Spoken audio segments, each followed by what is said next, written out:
Bienvenidos al canal de Podología, cursos, recordatorio y formación posgrado del Dr. Guillén de la Clínica Guillén de Madrid. En este caso vamos a hablar de los conceptos generales de cirugía y vamos a empezar por el primer tema, que sería la introducción al estudio de la cirugía podológica, el concepto, la historia y la semiología. Concepto. La cirugía es formalmente una práctica en la que la mano del griego kairos aparece como un ingrediente esencial del acto quirúrgico. Es muy difícil ver que se pueda realizar una cirugía sin la mano. La operación quirúrgica es un acto agresivo para el paciente y pretende, dentro de lo posible, que esta inevitable agresión sea minimizada al máximo, como es el dolor, la hemorragia, la infección, etc., y que al mismo tiempo cumpla todos sus objetivos. Los grandes aportes realizados a la cirugía por las civilizaciones a lo largo de la historia, unido a los descubrimientos científicos en el campo de las disciplinas que le son afines, han permitido a la cirugía penetrar con toda seguridad en las cavidades del organismo humano. El tratamiento y la preparación preoperatoria de los pacientes han alcanzado un avance importante que repercute en el éxito quirúrgico.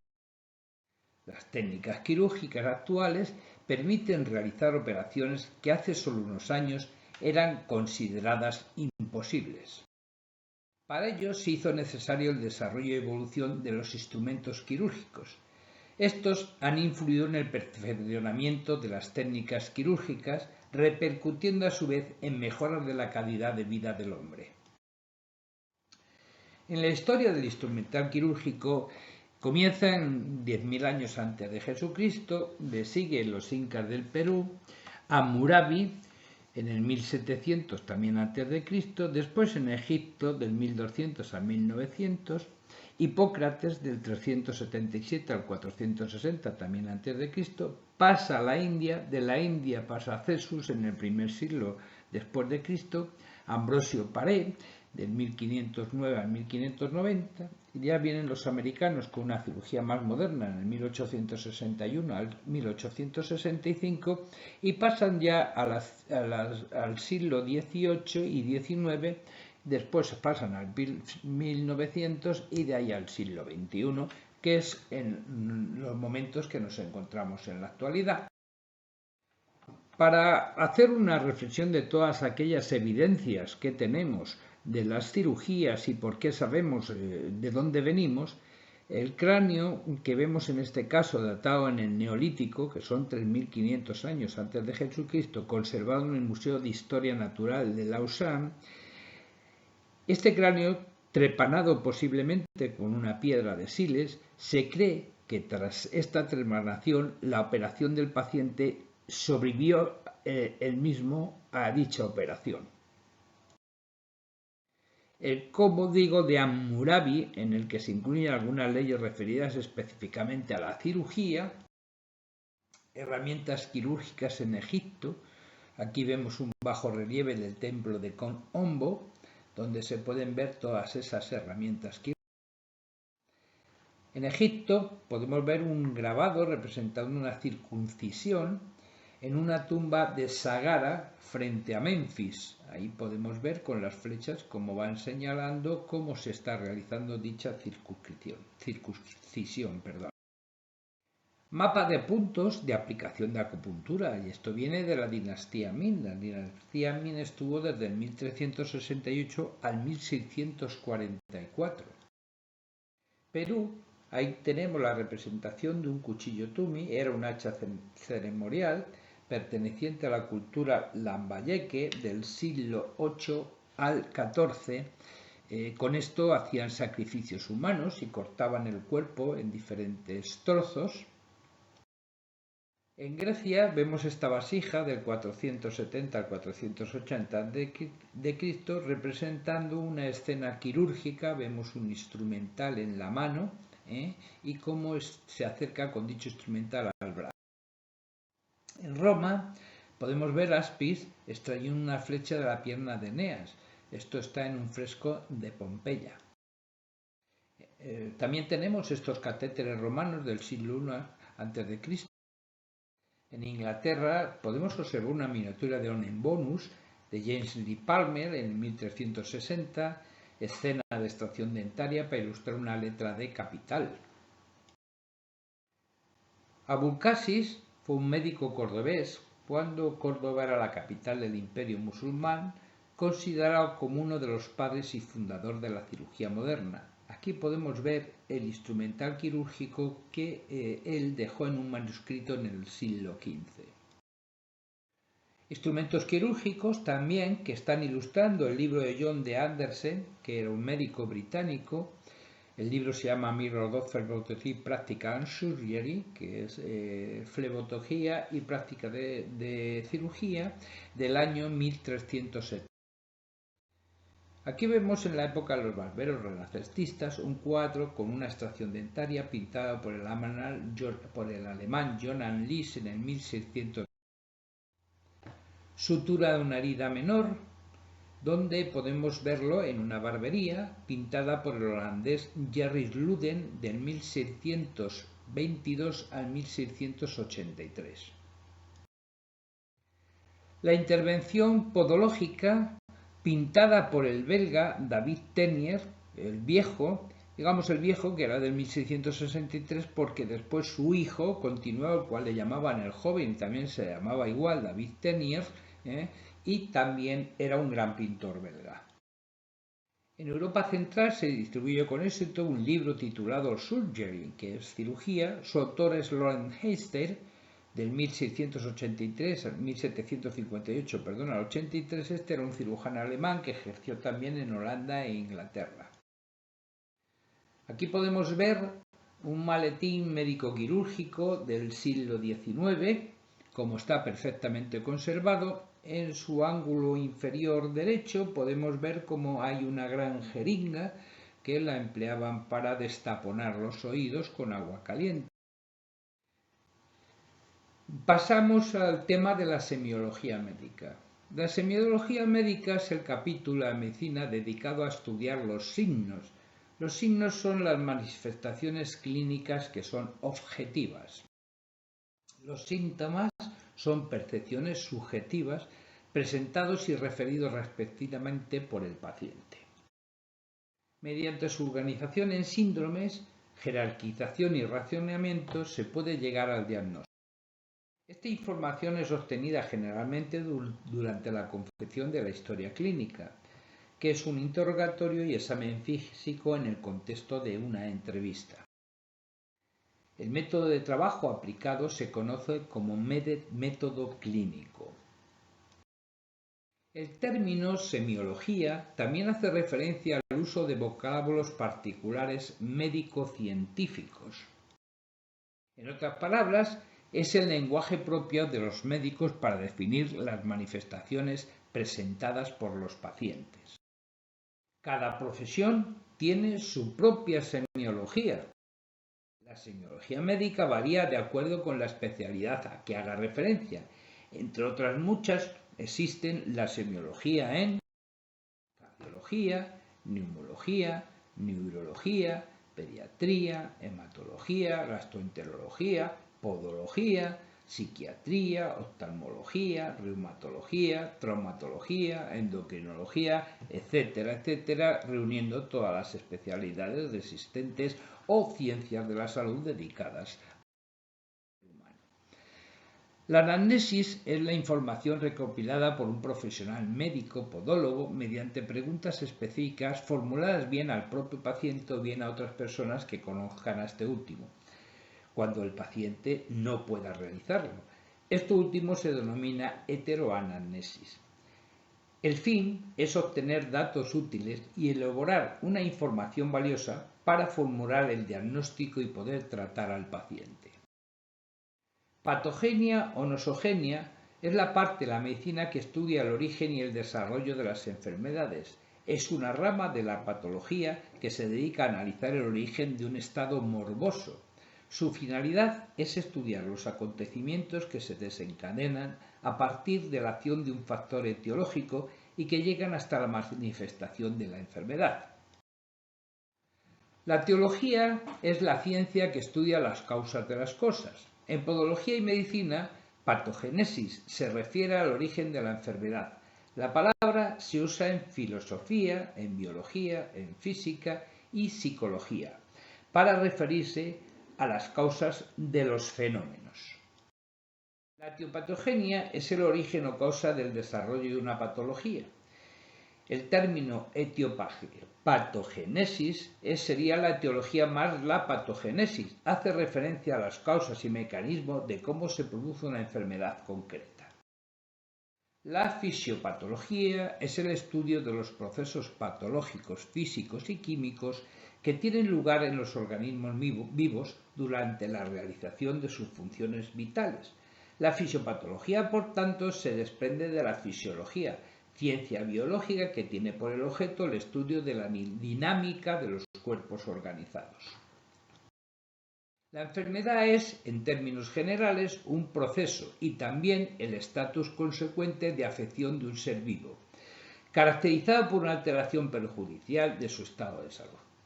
El estado o proceso de enfermedad puede ser provocado por diversos factores, tanto intrínsecos como extrínsecos al organismo enfermo. Estos factores se denominan nosas. Las nosas son factores capaces de ocasionar perjuicio a un individuo, ya sea por exceso, defecto o carencia frente a un organismo. Las nosas, sinónimo de agente etiológico, se clasifican en biológicas, físicas, químicas, psíquicas y sociales. El diagnóstico alude, en general, al análisis que se ha realizado para determinar cualquier situación y cuáles son las tendencias. Esta determinación se realiza sobre la base de datos y hechos recogidos y ordenados sistemáticamente que permiten juzgar mejor qué es lo que está pasando. El diagnóstico médico podológico o propedéutica clínica es el procedimiento por el cual se identifica una enfermedad, entidad nosológica, síndrome o cualquier condición de salud-enfermedad. El estado de salud también se diagnostica. El diagnóstico diferencial es el procedimiento por el cual se identifica una determinada enfermedad, entidad nosológica o bien síndrome o cualquier condición de salud o enfermedad mediante la exclusión de otras posibles enfermedades que puedan ocurrir en el organismo o posibles causas que presenten un cuadro clínico semejante al que el paciente padece.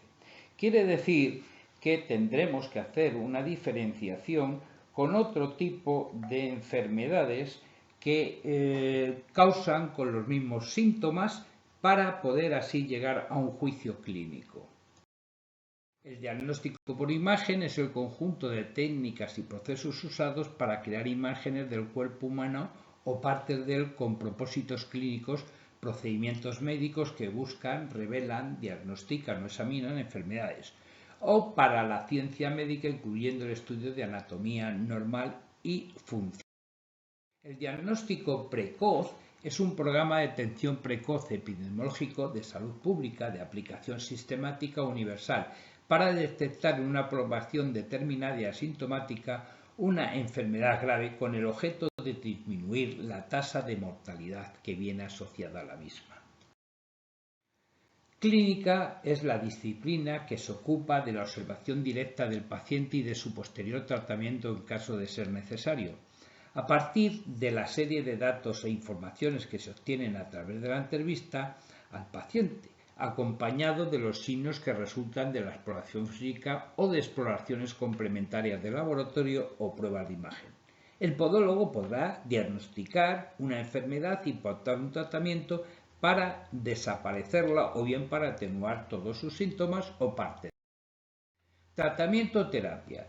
En la ciencia de la salud, medicina, podología, psicología, odontología, enfermería, etc., es el conjunto de medios de cualquier clase cuya finalidad es la curación o el alivio de la enfermedad o de sus síntomas. No se debe confundir terapia con terapéutica, que es la rama de las ciencias de la salud que se ocupa de los medios empleados y su forma de aplicarlos en el tratamiento de las enfermedades con el fin de aliviar los síntomas o producir la curación. La curación es el proceso de restauración de la salud de un organismo que está desequilibrado, enfermo o dañado. La curación puede ser física o psicológica, y no sin la recepción mutua de estas dos dimensiones de la salud humana. La biomecánica es un área de conocimiento interdisciplinaria que estudia los modelos, fenómenos y leyes que sean relevantes en el movimiento y al equilibrio, incluyendo el estático, todos de los seres vivos. Es una disciplina científica que tiene por objeto el estudio de las estructuras de carácter mecánico que existen en los seres vivos, fundamentalmente en el cuerpo humano. La biomecánica está íntimamente ligada a la biónica y usa algunos de sus principios. Ha tenido un gran desarrollo en relación con las aplicaciones de la ingeniería a la medicina, la bioquímica y el medio ambiente, tanto a través de modelos matemáticos para el conocimiento de los sistemas biológicos como en el que respecta a la realización de partes u órganos del cuerpo humano y también en la utilización de nuevos métodos diagnósticos. Con un diagnóstico quirúrgico llegamos a la semiología quirúrgica siguiendo los protocolos prequirúrgico y post. Prequirúrgico se realiza una serie de pruebas y valoraciones básicas, un análisis, pruebas complementarias de diagnóstico por valoración vascular, valoración del estado físico, clasificación anestésica ASA, que es una clasificación americana que puede tener grado 1 hasta el grado 6, enfermo sano, enfermo con alguna enfermedad leve, con enfermedad grave, así se van clasificando.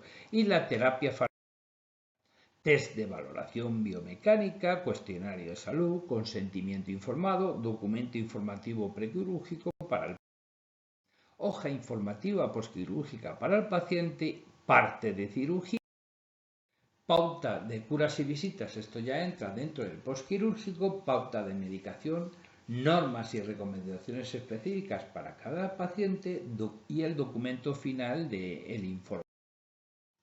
Dentro de la semiología definiremos qué entendemos por un caso clínico.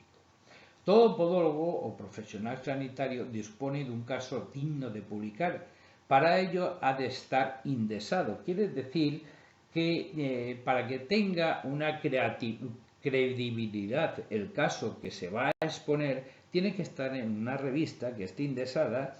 Estas revistas son indexadas por su carácter científico puro, dado el objeto de la publicación que es el educativo. El título debe ser claro y atractivo y del típico a propósito de un caso. No, usar siempre un lenguaje lo más sencillo posible para ser entendido. La introducción, el objetivo es motivar al lector. Por ejemplo, acude a nuestra consulta un paciente varón de 75 años de edad que padece diabetes mellitus, insulino dependiente desde hace 15 años aproximadamente. O sea, vamos dando una serie de. La exposición del caso consiste en la descripción de la anamnesis, la exploración realizada y las pruebas diagnósticas empleadas en la evaluación clínica del paciente. Se narra el proceso diagnóstico, cómo se ha llegado a hacer ese diagnóstico, pues lleva un proceso, ¿de acuerdo? En la exposición del caso es deseable destacar su importancia en base, pues bien, a su prevalencia, a la gravedad del mismo, a su dificultad para su reconocimiento, a la forma de que se ha presentado dicho caso, etc. La opción terapéutica que se ha elegido se debe respetar la confidencialidad siempre del paciente. Si el caso lo requiere, se puede incluir imágenes, diagramas o algorotipos, siempre esas imágenes con autorización del discusión. En ella se enfatiza por qué el caso es relevante, se explica el interés científico del caso clínico y su aportación que puede hacer a la ciencia. Para concluir, se incluyen los comentarios de la solución del caso, reseñando sus particularidades científicas, su novedad o cómo se manejó la incertidumbre. Sirve para clarificar aspectos discutibles y destacar el mensaje que debe quedar claro en su lectura. Por su finalidad educativa debemos tener una enseñanza que se proyecte en el futuro por medio de recomendaciones para el manejo de pacientes o líneas de investigación que vamos a abrir que podrían originar a propósito de un caso.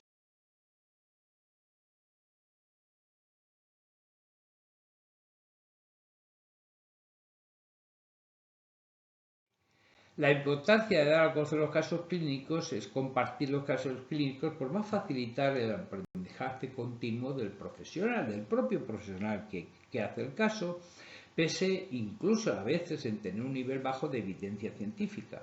La publicación de un caso clínico favorece la comprensión de la práctica clínica, la forma de razonamiento y el manejo de la incertidumbre. La lectura de un caso clínico puede incrementar el abanico de diagnóstico de diferencia y estimular el espíritu investigador del facultativo que lo. El caso clínico puede ser publicado en revistas médicas, ponencias, en congresos científicos, sesiones clínicas, en hospitales o en centros de salud y en clínicas. La presentación interactiva de casos clínicos en el propio centro permite a los profesionales sanitarios discutir e intercambiar conocimientos.